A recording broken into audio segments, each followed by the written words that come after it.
On va regarder comment relever des mailles dans son tricot. J'ai une espèce de petite forme un peu spéciale pour pouvoir être capable de vous montrer comment relever sur le côté, comment relever sur le montage, dans l'autre sens, sur la fermeture, et même quand on a à relever dans une section en ronde, qui se trouve être un mix de, comme si c'était sur le dessus et sur le côté, avec la partie entre les deux.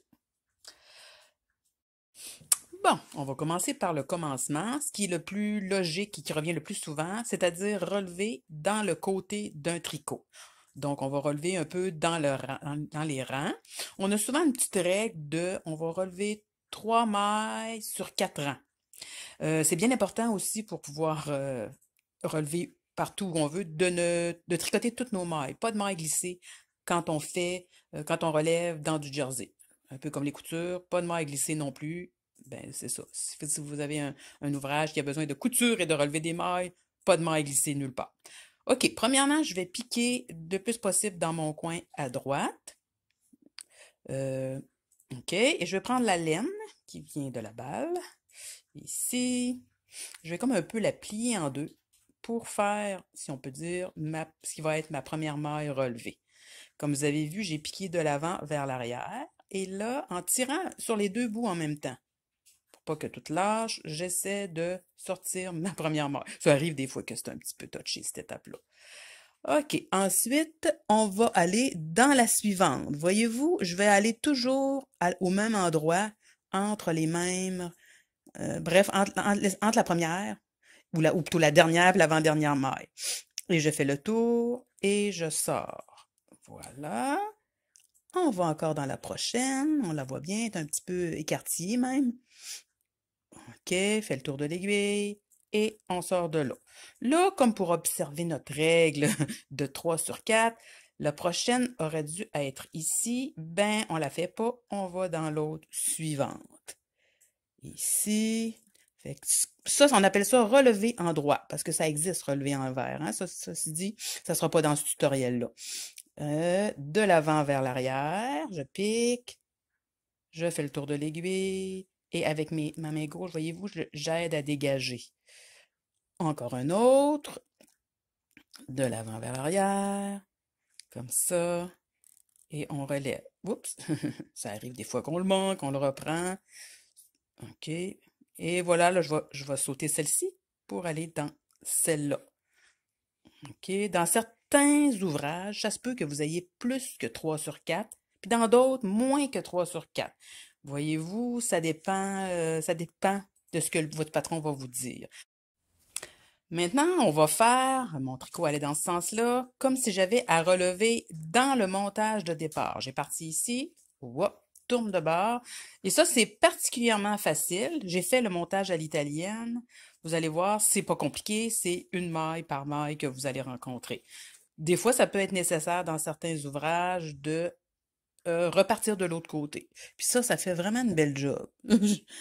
Par exemple, moi, je l'utilise dans les chandails à partir du haut pour les épaules. OK. Fait que là, j'ai fait la même chose. J'ai piqué dans le... Mais tu sais, c'est vraiment un petit peu plus facile. Regardez comme les espaces sont beaux.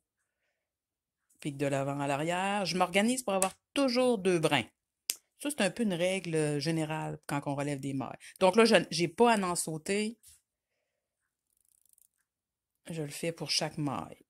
À moins que mon patron me dise autre chose. Alors, ça arrive un petit peu moins souvent que sur le côté, mais ça arrive que des fois, on a à relever dans notre montage. Maintenant, on va l'essayer comme si on avait à relever dans les mailles rabattues. Ça, c'est la partie la moins plaisante. Pas trop difficile pour le nombre des mailles, autant qu'on a de mailles qu'on rencontre, parce que dans le fond, on s'en va dans le même sens que le tricot. C'est un peu la même chose pour le montage. Mais souvent, quand on rabat, c'est un peu raide. Fait que ça arrive que ça peut être difficile. Directement comme ça arrive moins souvent, mais par rapport, mettons, à une encolure, mettons dans une encolure ou un emmanchure, on va rencontrer de toutes les formes de mailles à relever.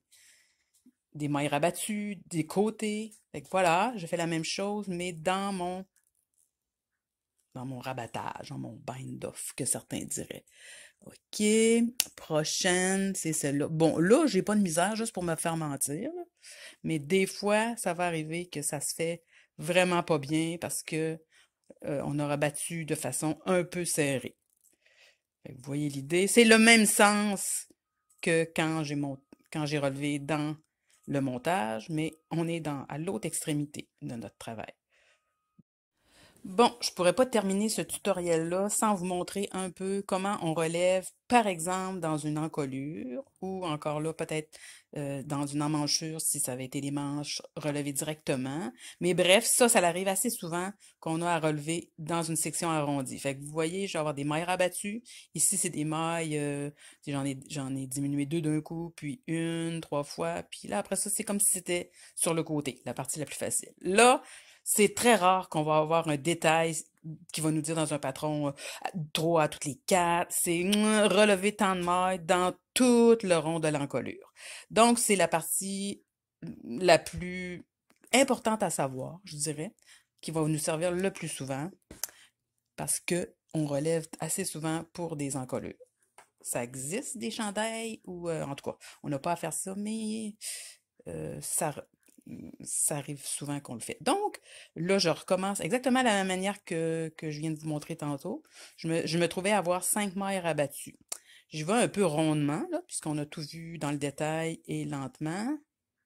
Vous allez me voir me débattre, parce que des fois, ça arrive que ça va pas si bien. Ça dépend. Ce que j'aime de relever des mailles dans un projet, c'est que une fois que ça c'est fait, on n'a qu'à tricoter, puis c'est fini, pas de couture, pas d'assemblage, rien. Où est-ce que je suis rendue? Encore. J'en ai deux autres dans des mailles rabattues. Je n'avais rabattu 5, fait que j'en ai 5 à aller chercher. Voilà. Une chose que je voulais vous dire, quand on relève en arrondi, voyez-vous le gros trou là? Elle n'est pas là. Elle n'est pas là parce que ça veut dire que vous allez avoir un trou dans votre encolure. Fait que ces trous-là, vous les évitez le plus possible. Vous pourrez peut-être pas tous les éviter, mais tout de même, essayez d'en éviter quelques-uns pour éviter les trous. Alors là, on va dire que c'est le système D, hein, relevé là-dedans. Ça veut dire que c'est l'expérience qui va faire que ça sera pas trop dur. Comme là, la maille que je fais, là, elle va être difficile. Je le vois, je me bats rien qu'en la rentrant. Bon, elle n'était pas si pire finalement. OK. Ça peut arriver, même des fois, qu'en cours de relevage de maille, je l'ai manqué. J'ai tellement de misère que pour une maille, je décide de prendre rien qu'un brin, de l'appliquer dans rien qu'un brin. Regarde, je vais vous montrer ce que je veux dire, justement, vu qu'elle me donne de la misère. Au travers de tout mon montage, quand même qu'une fois, je prendrai juste un brin, ça paraîtra pas sur l'ensemble. Parce que les autres vont être... Voyez-vous encore un trou? J'évite d'aller là. Je vais aller un petit peu plus bas ici, pour en avoir un petit peu plus épais. Comme ça. Là, ça va être difficile de ne pas y aller, sinon... OK. C'est sûr que normalement, j'aurais probablement une aiguille circulaire, hein? Là, j'ai choisi de prendre des aiguilles jaunes dans de la laine bleue pour que vous voyez bien ce que je fais. Puis là, on va tomber bientôt dans le côté du travail. Et là, ça va bien, le côté du travail ici. Bon, dernier détail. Qu'est-ce qu'on fait, par exemple, si on relève des mailles puis qu'on n'a pas exactement le nombre de mailles qui a été demandé dans le patron? C'est quand même une question assez importante. Je dirais, l'idéal, c'est d'en monter plus et le rang d'après, on diminue de façon bien répartie les mailles qui sont de trop. Parce que s'il nous en manque, c'est un petit peu plus compliqué à dissimuler une augmentation qu'on ferait sur le rang suivant. Alors voilà, pour les mailles relevées un peu partout, d'un peu toutes les manières.